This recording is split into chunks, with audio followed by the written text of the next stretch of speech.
Hi guys, thank you so much for tuning into my last top 5 Generation 1 Pokemon.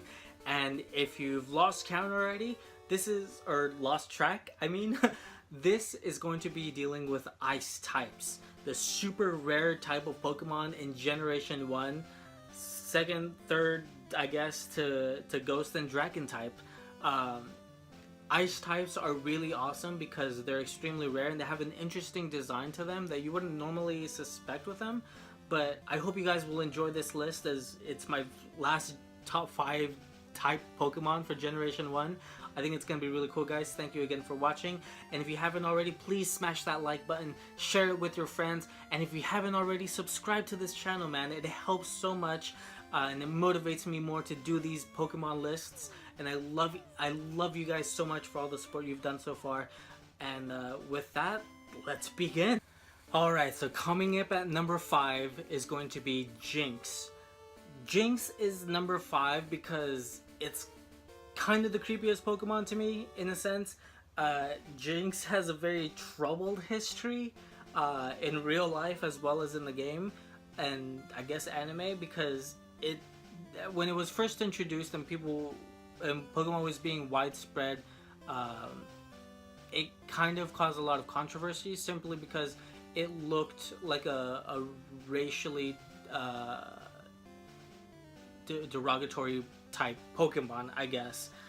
Its original design is not the one that you see now with its purple skin and everything, but it looked like a caricature of African Americans, and it caused a lot of controversy at that time. Understandably so, because it just looking at Jinx, you can already tell, which kind of also brought more attention into Pokemon itself, which was kind of the unintended purpose, I guess, of it. But Jinx, because of that, is also it kind of freaks me out in a way. Jinx is a really rare Pokemon, even though it wasn't supposed to be racially charged or anything. The fact that they had to go through so many lengths to change the Pokemon design itself. It's one of the only Pokemon in the entire franchise that has had to go such a major redesign because of the controversies surrounding it, which I think in the lore of the franchise itself, I think it's very interesting and something that shouldn't be forgotten about it. But besides that though, Jinx is also a psychic type Pokemon, which kind of lends it to a little bit more of a stronger special attacker. Even though it doesn't really have the movesets to necessarily back that up, it's still really cool. Jinx is number 5 because it has a little bit too much baggage, to be quite honest with you, and it just freaks me out. The design just creeps me out, so that's why I'm putting you at number 5, Jinx. I'm so sorry. Okay, bye. Alright, so coming up at number 4 is another kind of slightly controversial Pokemon. Number 4 is gonna go to Cloyster. What's so controversial about this Pokemon to begin with? Well, it's kind of the innuendo of Pokemon, sexually innuendo as a Pokemon, because there's a lot of fan art, hentai around this Pokemon, coupled with Onix. So, which ended up also kind of, I felt like, being a running joke in the later games, as you go into double battles and there's 2 trainers, a boyfriend and a girlfriend, one of them with a Cloyster and the other with an Onix.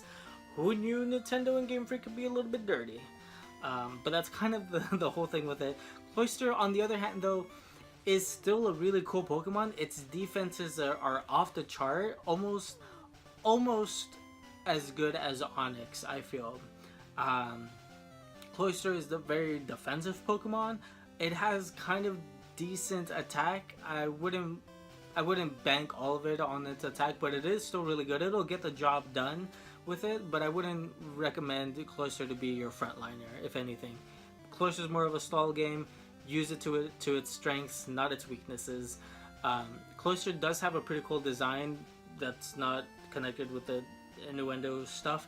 I think it just looks really cool. It looks like a very terrifying Pokemon. It looks like a predatory Pokemon, actually, when I think about it, because of its grin and its spikes everywhere. Like, you would imagine Shellfish to be a little bit more like kind of shy and scared and would try its best to avoid any sort of conflict. But Cloyster looks like he's all about that life, and he will spearhead you through with its little horn. So I put Cloyster at number 4 because it's kind of badass too. So with that in mind, let's move on to number 3. Alright, so coming up at number 3 is going to be Dugong. Dugong for me, he's kind of a really cool, fun Pokemon. He's kind of bulky and kind of just a decent all-around Pokemon. There's nothing too crazy about it that makes it like be a number 1 type of Pokemon on your team. But Dugong, he's charming enough that you kind of also want him, and he's kind of also unique enough that you also just want him. Dugong, he's water ice, so it makes sense with the world around him, that and his design, it's perfect. It makes sense with the world and in the real world as well. So Dugong is kind of cool in that aspect. He fits with the world, and it seems like he belongs in it. Dugong also has some pretty good moves, including its signature Ice Beam and Blizzard and such like that. It's a very nice Pokemon to have when you're wanting to try to kind of stall, maybe freeze your opponent or something. I think it's really cool. Dugong has a nice little, neat little, bump. Not a bump, a horn on his head, and it's just charming. I really like the design of Dugong. I don't know how to explain it besides that, but Dugong is number 3 because of those reasons. Alright, so coming up at number 2, this was a really hard choice for me, but number 2 is gonna have to go to Lapras. Lapras is a fairy type, not a fairy type Pokemon like wings and stuff, but like a fairy, like a boat kind of Pokemon that like travels you synonyms, right? No, whatever. Homophones. There you go.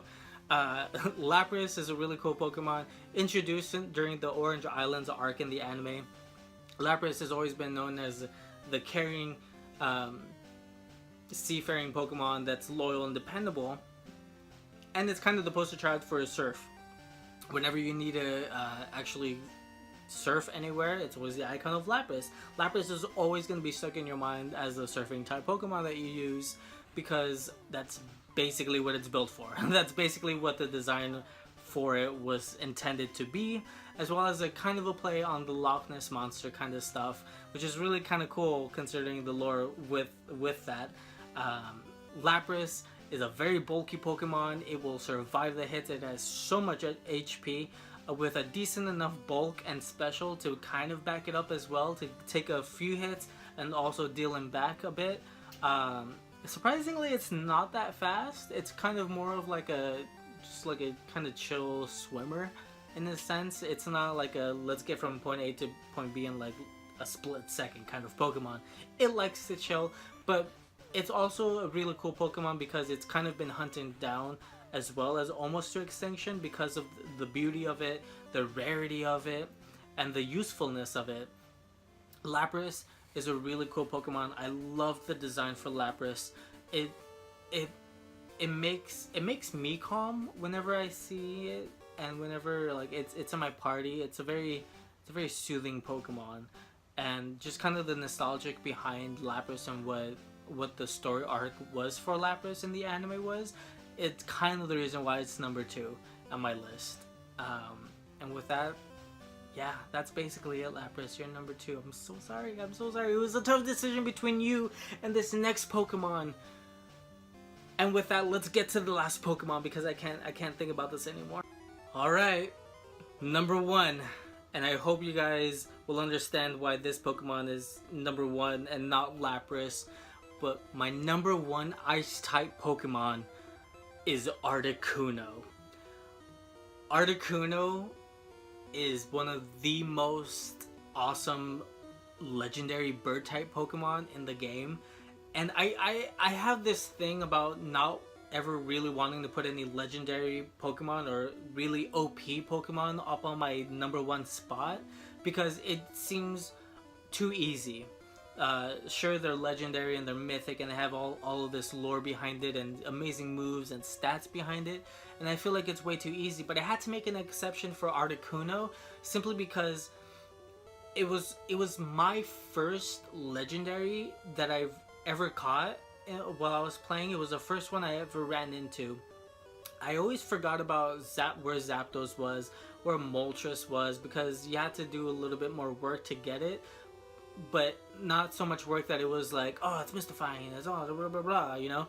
But like with Articuno, I felt like it was a truly legendary Pokemon, right next to Mewtwo, where you had to maneuver your way through Cerulean Cave just to get to Mewtwo and do everything. Like finding Articuno in the Seafoam Islands, there was no reason to ever go to Seafoam Islands. Like you had no idea about this Pokemon that was gonna be there. You had no reason to go there.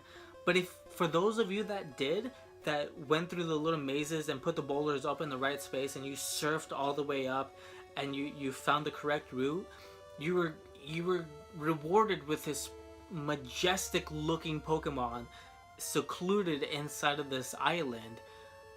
And for me, I remember it so vividly because I was completely shocked about it. This was a time, you have to realize, this is a time when the internet was not as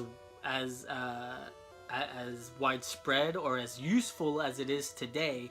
Like, I found out about Articuno through a friend because I saw him using it, and I was like, whoa, what is that Pokemon? Where did you find it and stuff? And he wouldn't tell me. He just kind of told me to go to the Seafoam Islands, and at the time I couldn't remember where exactly that was because I never bothered to stop there. I thought it was just like a quick place that you can like kind of get off of your surfing Pokemon, and that's it. Like I was a kid back then, okay guys.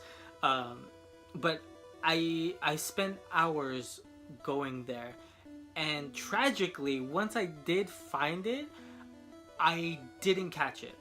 I didn't have enough Pokeballs, Great Balls, or Ultra Balls, and I had already used my Master Ball on catching Mewtwo, and it was completely devastating for me because I couldn't catch it.